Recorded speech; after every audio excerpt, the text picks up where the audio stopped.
Tipu সুলতানকে police arrest করেছে কারণ তাণ্ডব সিনেমাটি ফুল এইচডি পাইরেসি করেছে। কারণ আর থেকে 10 দিন যেতে নাই যেতে ঈদের এই সিনেমাটি পাইরেসি হয়ে যায় ফুল এইচডি। কারণ এই টিপু সুলতানের সাথে আর কারা কারার হাত আছে তাদেরকেও ধরে নিয়ে আসা হোক।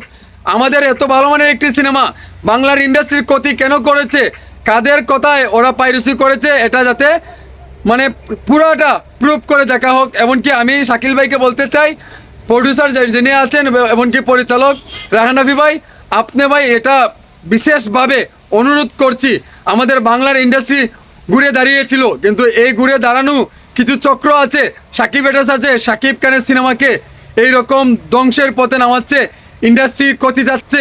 কেন যাচ্ছে, কার কথা শুনে এগুলো করছে, আপনারা এটা ভালোভাবে তদন্ত করেন। এই টিপু সুলতানকে 2-3টা লাগাইলে অবশ্যই বাপ বাপ বলে সব কিছু বলে দিবে। আমাদের ভালো মানের একটি সিনেমা, এই সিনেমাটা আমরা বলেছিলাম বরবাদকে ছাড়িয়ে যাওয়ার মতো হবে, কিন্তু এই টিপু সুলতানের কারণে আমাদের এই স্বপ্নটা স্বপ্নই থেকে গেল, বাস্তবায়ন করতে পারলাম না।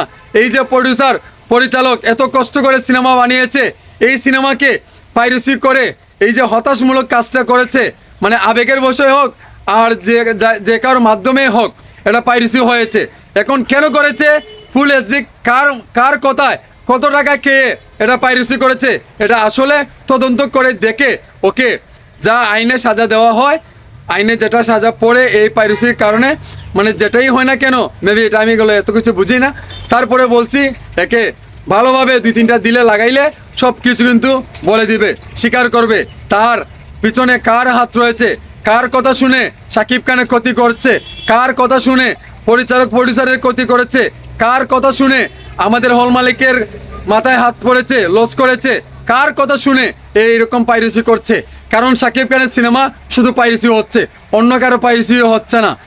কেন এটা হচ্ছে, আসলে এটা তদন্ত করে দেখার বিষয়, কারা তার সাথে জড়িত আছে, কার মাধ্যমে এইরকম পাইরেসি করছে। কারণ যেই হোক, সাকিব খানের সিনেমা শুধু পাইরেসি না, অন্য কারো সিনেমা পাইরেসি কেন করবে, কোন কারণে করবে, এত বড় দুঃসাহস কেন হয়েছে, এটা আসলে এই টিপু সুলতানকে আইনের আওতা নেওয়া হয়েছে।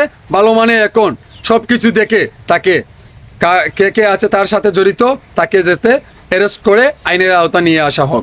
ভিডিওটি ভালো লাগলে শেয়ার করবেন, লাইক করবেন, কমেন্ট করবেন, চ্যানেলে নতুন হলে সাবস্ক্রাইব করবেন।